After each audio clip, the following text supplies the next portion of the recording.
Well, this is a view that, as I say, anyone who's lived in Crediton for any length of time will be very familiar with, and indeed parts of it are exactly as we see today. But quite a few changes have taken place in this picture. For a start, I mean, we're talking of 1950s for this one, and if we look in the background, the whole of that hill in the background has been built upon. But the building I want to concentrate on is the one right in the middle, that grand Georgian house, Newcombe's house. And hopefully here is a closer picture of it. I don't know an exact date when this was built, but it was demolished in 1971. The first record of anyone with the name of Newcombe in Crediton is of John Newcombe, a clothier who died in 1608. We have records in 1693 when a John Speke sold land in Crediton to a William Newcombe. 30 years later, he sold it to Robert Stone, who built a great house and 2 other brick buildings with walled gardens. These were almost certainly not the house in this photograph. I think that I'm not an expert on property, but I think this dates later than the early 1700s anyway. Robert Stone built a great house and 2 other brick dwellings with walled gardens. These were almost certainly, as I said, not this house. Robert Stone died in 1741 and his grandson, Robert Cook, inherited the property. But because of debts, he had to sell the land. The Cleeve family bought the land and they remained in ownership to the end of the 19th century. The next owner was a man called John Curtis Skews, after whom Curtis Gardens is named. In 1936, Albert White, the founder of White & Sons Builders, bought it, and we have a number of photographs from that time to the 1930s. The last private owner was a man called Morris Webber, and it is his son, Roy Webber, who has provided the photographs for us. We're going to be looking around the grounds now over the next minute or so. And what you have to remember is this area now is completely covered in building.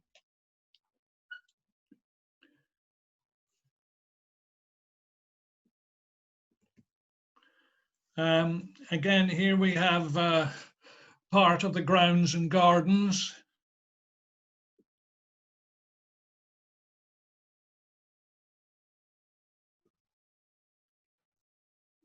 Beautifully laid out and well looked after, as you can see. This, mind you, I suppose we are talking 80, 90 years ago. One thing that is very noticeable, of course, is the number of trees that are surrounding the area.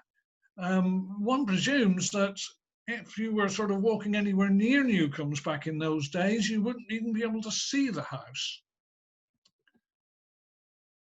Again, lovely, well-manicured gardens, completely surrounded by trees.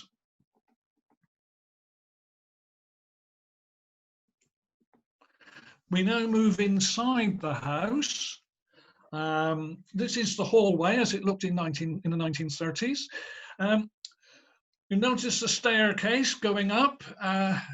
Now, if anyone who's listening here today was at school in Crediton in the 1950s and 60s, they will remember quite likely having to climb those stairs, because on the upstairs floor, one of the rooms was where a Miss Shapland, the local school dentist, used to operate.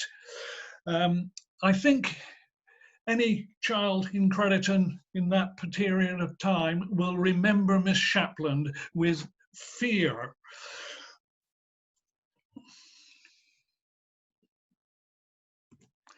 Here is the drawing room. Again, beautiful room. As I say, the building is gone, and of course everything else that is gone with it. And since the land, of course, has been completely built on. I want to just briefly talk about World War II during that period. The property was bought by Gaumont British Cinemas, who relocated their production team from London to Crediton to escape the bombing on London. Now, whilst we've been in lockdown, I've been doing a little bit of research on the 1939 register, which was a sort of census that was taken at that time. And I was surprised to find the number of staff that Gaumont had brought down to Crediton. It was round about 100 people. Most of them seemed to have been accounts clerks. Around 60 of them were actually living in Newcombe's house. Another 30 were at 29 High Street, where Lloyds Blank and Charlesworth Nichols are now. And I would imagine that with that many people sleeping at either of those properties, it must have been rather crowded. A few, I think they were mostly members of the management team, were lodged in houses around the town. After the war, the land was sold to a group of local men who formed the Newcombes Trust. One of the first projects undertaken by the Newcombes Trust after the war was to build temporary huts, accommodation for families, as there was a shortage of housing at that time. Most of the tenants in these huts would soon move to the new houses that were being built on Spruce Park and Butt Parks. However, the huts were still there in 1960, which was quite fortunate actually, because they found shelter for the families that had been, whose houses had been destroyed by the flooding at Fordham in October of that year, 1960. The huts were finally destroyed by fire in 1963. And here is a rather dramatic picture of the huts actually on fire, and the local fire brigade them. The huts, there were still one or two people living in these huts as late as 1963. The house was sold to the Ministry of Health after the war, hence the local school dentist. And I do also remember going up there for orange juice and the dreaded cod liver oil back in those times. And of course, it was later demolished, though, in 1971. Now, the land that is known as Newcombes Meadow, or the playing fields, was once part of Newcombes estate. It was sold to a local builder in 1929, and quite interestingly, I found out that at that time it seems to have been referred to as Tucker's Meadow. Now, today, of course, Tucker's Meadow is up around the Threshers area. Anyway, 2 years later, in 1931, the local builders sold it on to Crediton Urban District Council. And in May of that year, there was a grand opening of the new recreation ground by the Lord Lieutenant of Devon. And here's a picture which I think has been in quite common circulation recently of the actual opening day. And if we look at the various items and places on this picture, starting from the left-hand side, the bowling green, well, that's not changed hardly at all since it was opened. Yes, there is a fence around it nowadays, but that's about the only thing that is different. But of course, the tennis courts are gone, were replaced in 1977 by the Jubilee Garden, celebrating the Queen's 25th Jubilee. Also, of course, down on the bottom corner there, bottom right-hand corner, we have a putting green as well. Today, that area has been levelled off. As you can see, hopefully from the photograph, that there's quite a drop down to that putting green there from the tennis courts and the bowling green. That area was filled up, I think, with topsoil from the building works that were going on at Spruce Park and Butt Parks. And of course, that bottom right-hand corner is where the bandstand now is. If you look up towards the top right, there's quite a crowd gathered in a circle there, or a semicircle there. There were athletic events going on. It could have been they were watching that, or they could have been watching the beautiful baby competition. Group of proud mothers displaying their offspring. We're talking almost 90 years ago, so it is possible that there's some elderly people in Crediton who are actually in this picture. One of the little babies in the picture. Want to move across now to where the library now stands, and the buildings there were completely different, as you can see. The larger building at the back was a tannery. Very different building from what is there today. The first record of a tannery was in 1790, but it continued in that trade until the 90s, when the site was purchased by the Crediton Urban District Council and used as a storehouse and yard. The smaller building in front included public toilets. And if I remember correctly, the town football team used to use it as a pavilion and changing room in those days. All those buildings were demolished in 1976. Now I want to move across to the other side of these buildings now. This is an area of Crediton that looks very different today, much more open today. Coming in from the right-hand side, we have Parliament Street. From the left-hand side, Bell Parade. And from the front, the street on the front there is Deep Lane. And the buildings, which has the name Crediton Urban District Council on it, is where the library now stands.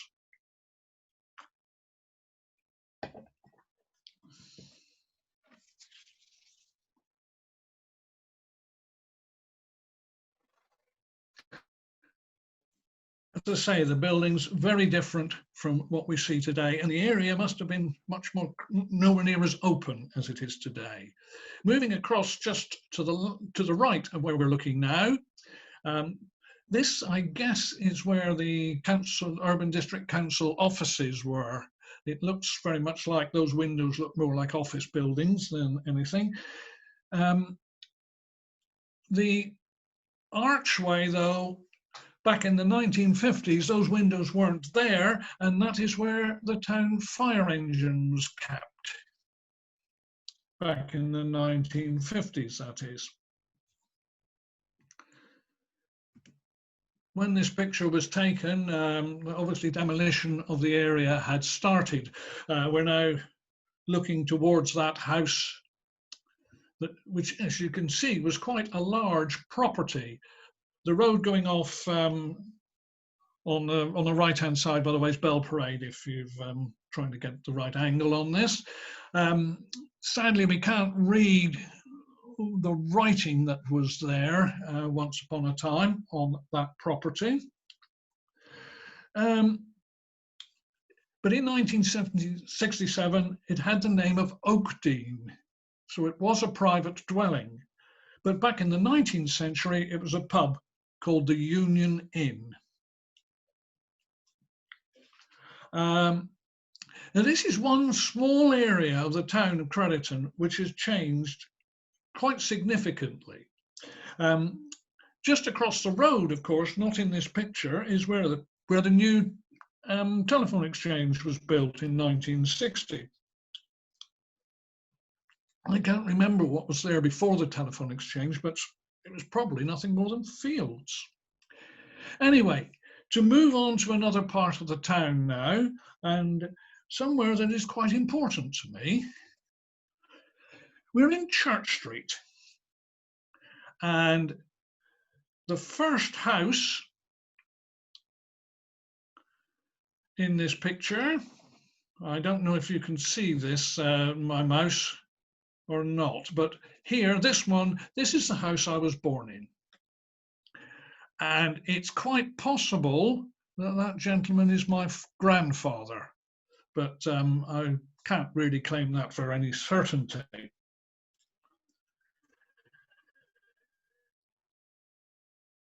Must be pre-Second World War because the railings are still there on the church wall. Now, these almshouses were built in 1610 with money provided by John Davy of the Crediton estates. They were said to have been built on the site of a ruinous house nearby the parish church. The Davy almshouses were demolished in 1959. But back when they were built, the Davies almsmen received 1 6d per week, that's 7.5p in new money, and were enjoined to help one another in sickness and not to beg. According to Major Venn in his history of Crediton, this allowance was thought to be rather extravagant at the time. The house we lived in, well, clearly needed improving. In fact, I'll just show you another picture of it from another angle. This is taken obviously from the churchyard. Notice the railings have gone, so we're probably, well, we're definitely post-Second World War. As I say, our house needed improving. The only water we had was from a cold tap outside the back door. The privy was at the top of the garden. Inside, the floors were stone, and cooking was from a range set in the kitchen fireplace. Only 2 of the properties had electricity. Fortunately, ours was one of them, yet the old gas fittings were still there. But on the positive side, the gardens were huge, and we never wanted for vegetables all year round. And here's a picture taken at the time of when the demolition work was starting. Moving on now to another structure that has gone from Crediton. Very grand looking buildings. These are the 4 mills. Of course, 4 Mills Lane, now leading down towards the station. So these buildings were right alongside the station. Here the buildings were decorated to welcome home General Buller from one of his military campaigns. These buildings were lost to fire in the 1880s. And we have a picture taken not long after the fire took place. But as you can see, there's still the sort of smoke rising from the ashes and the still burning embers of the building. The mills were owned by the Carthew family, and at that time they were flour mills. The remains of the mill lead still runs under the road and the railway line nearby. And we know there were mills on this site as far back as the 16th century, when it is quite likely they would have been fulling mills. A map of 1598, though, calls it 3 mills, not 4. And the magnificent chimney there, in fact, remained for quite some time, and I think it's the 1960s before it was demolished. Moving back into the town again, I want to talk a bit about Crediton Market.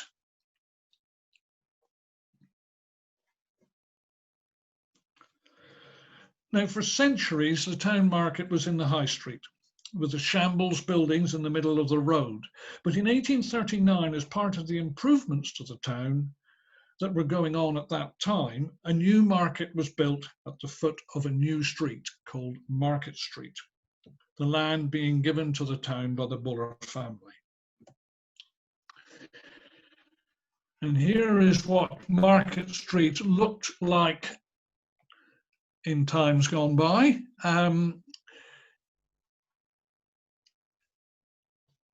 The doors on the left, where the two young ladies are standing, would have been the entrance rooms, entrance doors to gates to the covered market buildings. Now, all of these photographs from this one onwards of the market were taken in 1911, which is some 80 years after, of course, the markets were built. But I think it will still gives us a good picture of what it looked like there. The reason they were all taken in 1911 was it was the coronation of George V, and they seem to have used, the town seems to have used the marketplace as for a grand tea party that was held. And of course, we've got the parade coming down the Market Street here as part of those celebrations.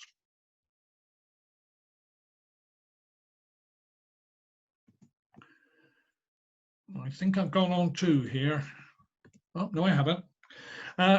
This is the part of the market that is, the buildings on the right-hand side of this picture are still standing and form what we call today the pannier market. But that is all that is left of the market buildings. We're looking from Market Street towards North Street. And it would seem that it's the plans for the party are taking place here by the looks of things at this time.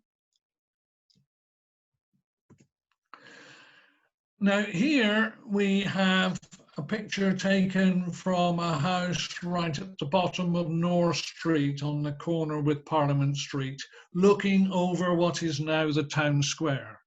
Let's say the buildings, I don't know, as I say, if you can see my mouse, but these buildings, are part of the pannier market, of course, still exist, but everything else has gone. This picture, as you see, was quite badly damaged. The original plate, somebody spilt some ink over it and they've broken the glass off in the corner there. But Jamie Allen, who is one of the team that runs the Facebook site in Crediton, the Crediton Area of Photo and Video History, has managed to remove all trace of that ink blot. By the way, if you've never looked at or know about the Facebook site, it really is well worth a visit. They have acquired over probably only about six or 9 months, a vast collection of photographs of the area. However, back to the plate, you can see that even at this time, by 1911, part of the original market buildings have been demolished. There's this building here where there's a white bit on the side of the building, so there's a you can see there was a former roof there up against it. That's already gone. And as you can see, people gathering in great numbers for this magnificent tea party in 1911. The covered market buildings, well, I don't know, it's a shame really they're not there anymore, but they're not. But typical really market buildings. The next one is from the same area, but it's taken from the other side, Market Street looking towards North Street. And again, more people waiting to get in for their tea. Parts of these buildings were still around quite late after into the 1900s. It seems like the area was bit by bit demolished, really. Of course, in the 1960s, it was where the town fire station was. This one was taken, I don't know, late in the 1970s, not long before the building in the centre was demolished. We're here on the corner of Market Street, turning into Parliament Street. You can just see in the left-hand side there the public conveniences that used to stand in that area. Now, when the market was originally built, these three-storey blocks, there was one on each corner of the market. The ones, of course, at either end of the pannier market are still there. This one went in about 1980, somewhere around that time. The one on the corner of North Street and Parliament Street, though, went earlier, 1950s or 60s. I can't, for some reason, I can't remember it being there, but it must have been when I was a child. And of course, in the right-hand side, you can just see the corner of Miss Savage's sweet shop, which children of my people of my generation, when we were children, that was a place that was quite regularly visited when we actually got any pocket money.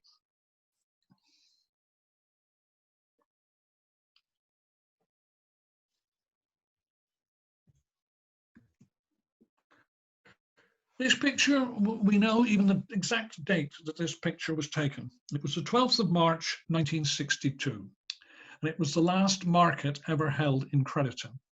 The area that we're looking at here is where the small Market Street car park is today. And it was, as I say, the last cattle market ever held in Crediton. A market was granted to Crediton in 1231 by Henry III. And markets had been held ever since, even during war times. And that's over 700 years. Anyway, moving on from that area, we come to Park Street, which looks a little different today. And as you can see, there's the properties on the left are no longer there. We're looking from the Bowden Hill area. They were destroyed by fire. But the ones on the right do still stand, except for the two in the distance, the furthest two away in this photograph. And again, as I say, I don't know if you can see my mouse or not, but it's those two were demolished in the 1950s so that the road up to Spruce Park could be built, give access to the new houses that were built up there. And here's a picture looking from the opposite direction. I'm afraid the quality of this one isn't too good, but notice no houses on Barnfield, orchards on the right-hand side, and in the distance at the back, the old original cherry gardens.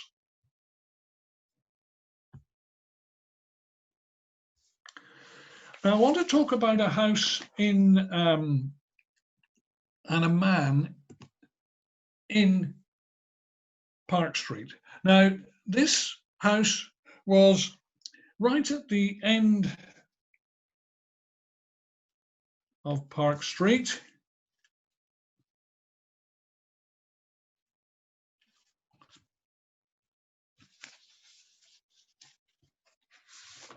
We're on the corner where the street turns a sharp corner, and near where the new street up to Spruce Park goes. It's where Spinning Path is now today. The area called Spinning Path used to be called Hanover's Place. Now this house has gone, but it was where a famous citizen of Crediton once lived, Arthur Richardson.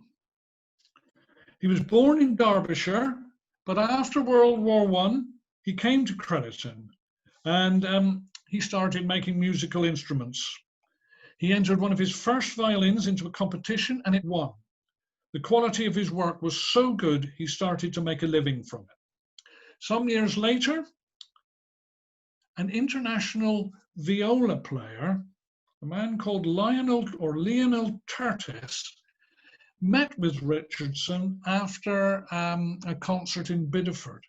And Tertis was not happy with the instruments he was using at that time and involved Richardson in a discussion how to redesign the viola. Historically, the instrument was larger than it is today, and it was played between the knees, as a cello is today.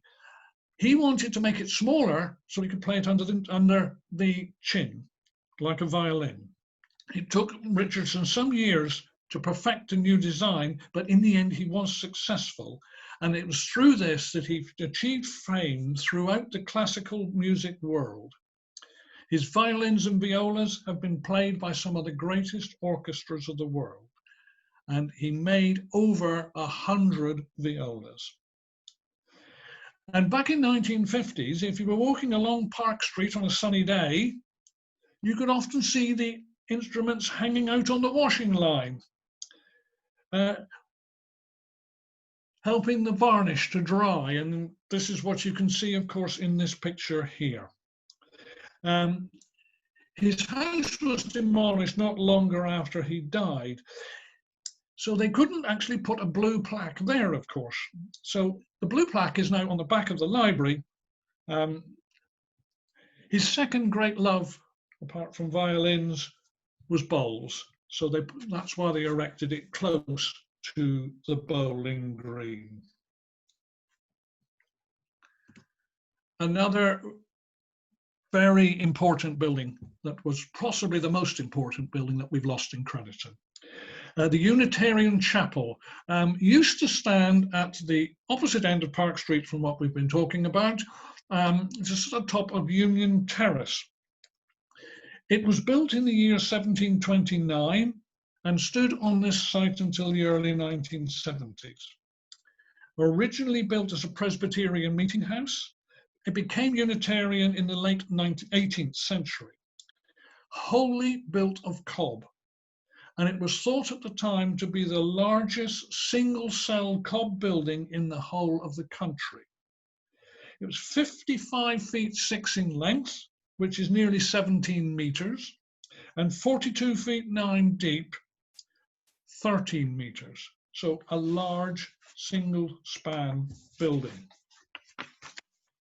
Now, there used to be a row of cottages alongside this building, but when they were demolished, a serious problem was discovered, that in fact the houses were probably holding the chapel up, and it quickly started to collapse. There was not enough money to save the building, and so it too was demolished to stop it falling down. I do seriously believe it would not have been, it would have been demolished today. It would, if it was listed, it probably would have been a grade 1 listed building. We have a couple of photographs inside the church.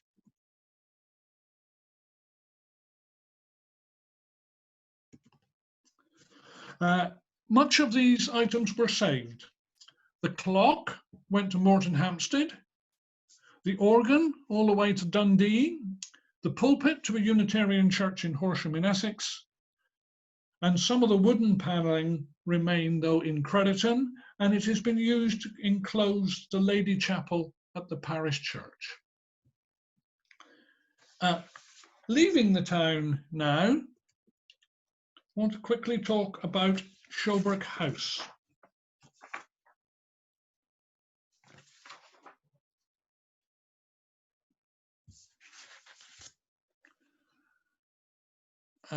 This is it from the air, another grand building.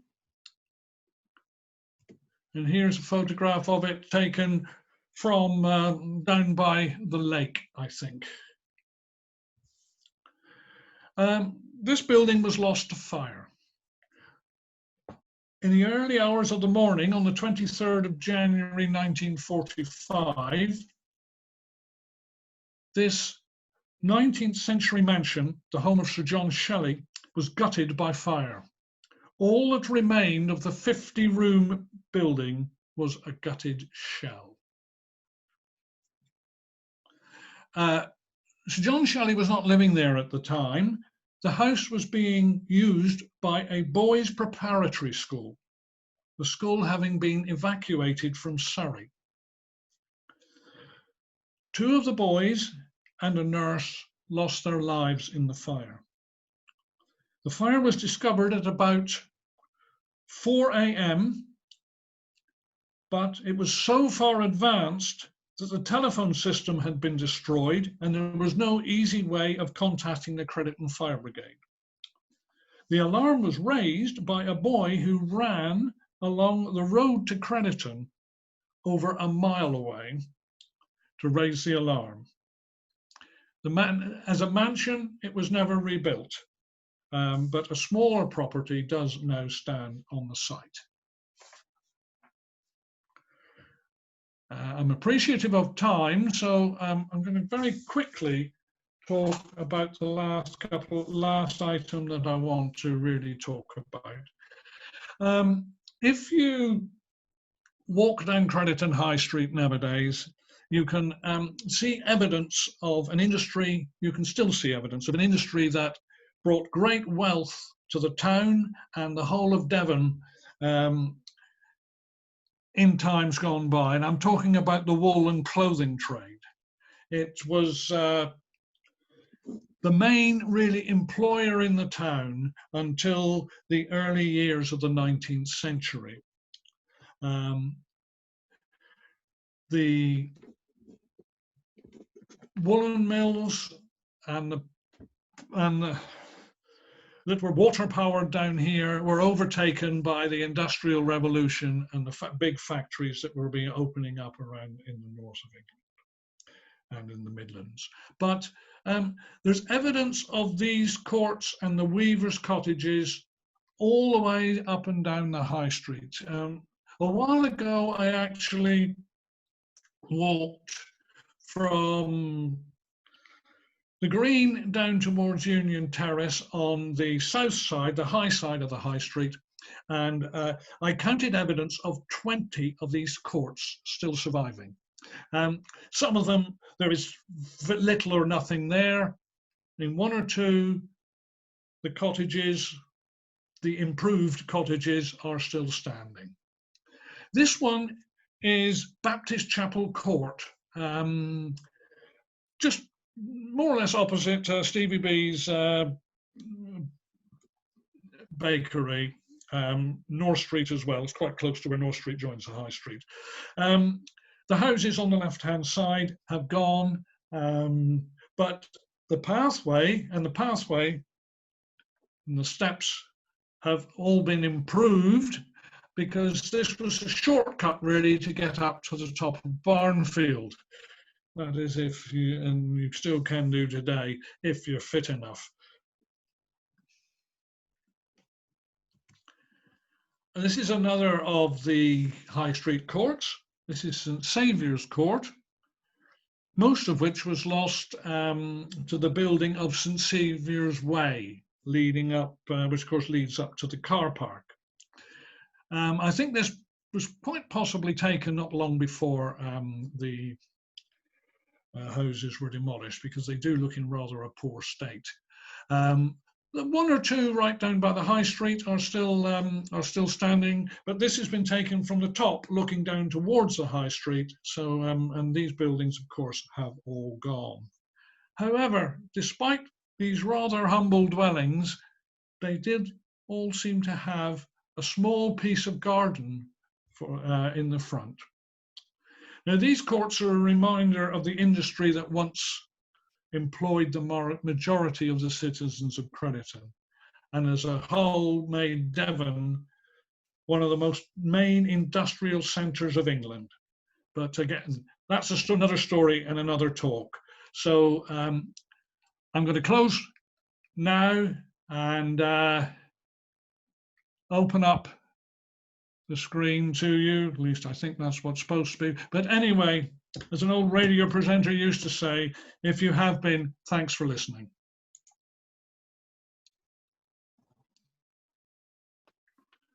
Lovely, thank you, John. That's fascinating. Okay, so in the audience is Brian Carpenter from the Devon Archives, the Local Study Centre out at Greatmore House. Oh, yeah. Brian, in fact, is giving the last talk of the day today at 2:30, when he'll be summing up what we hear in all of these other talks and talking about the resources that could support this out at Devon Archives and other resources that people are going to find interesting. But Brian does have a question. Brian, do feel free to unmute yourself if you like for this one. But Brian's asked whether you could say something, John, about the source of the photographs, whether they belong to you or the museum or other people in Crediton. Well, nearly all of the photographs come from the collection of the Crediton History and Museum Society. A number of people have donated their collections of old postcards and photographs from, and the one or two of them are my own, particularly the ones, couple of the ones of Church to the Houses in Church Street, of course, where I used to live. Thanks, So John. it's I assume donations. Oh, sorry. Yes. Hello. No, I assume that they probably would, or a lot of them would, belong to the Museum Society, because I know you've got a very large collection of photos and other items, having been out to Downs in the past. So I was guessing that was the case. But yeah, I thought they were a really great range of shots and very evocative of past Crediton. So thank you for that. Thank you. I think I ought to say as well, of course, there's a lot more photographs have come to light over the last 6 to 9 months with this Facebook site. It's it's something that's really taken off. There's 4,000. Oh, what's happened here?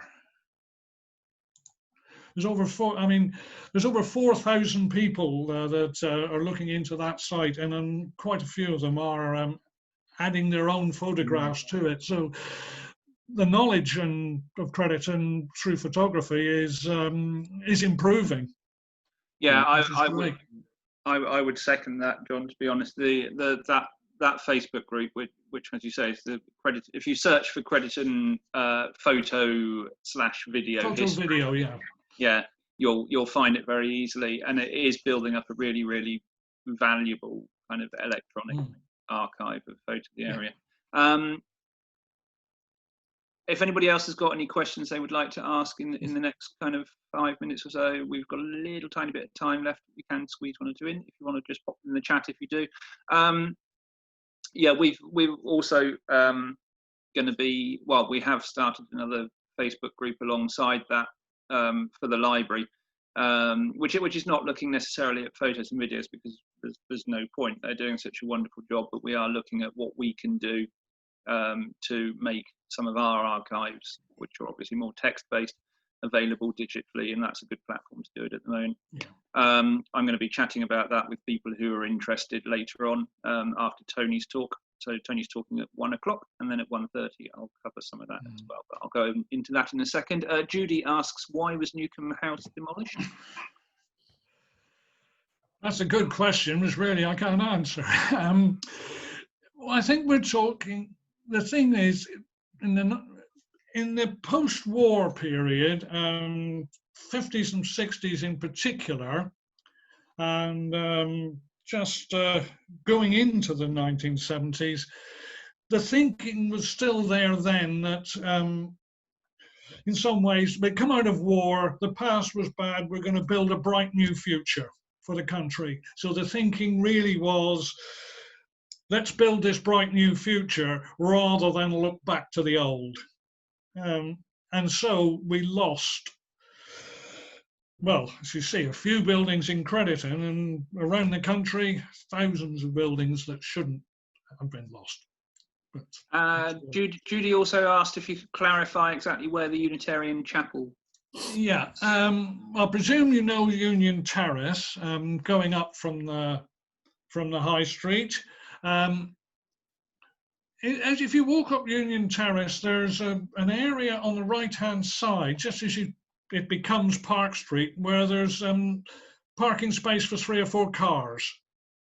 That's where the houses that were demolished were. So the flats, there's brick flats now where the Unitarian Church was. Evely Flats, I think they're called. Does that help?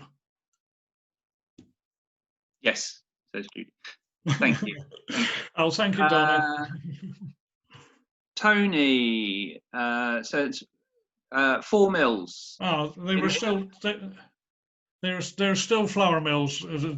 Tony knows far more about the 16th century than I do. Yeah, Tony, you can unmute yourself and come in here if you want to. That's absolutely fine. Sure, yeah, let me do it. Just a brief comment, really. John, thanks for that brilliant talk. I was just going to say that in terms of the 4 mills or 3 mills, totally confusing as to when they were 3 and when they were 4. Yeah. But they were served by that very large leak, as you say, back as far as the 16th century.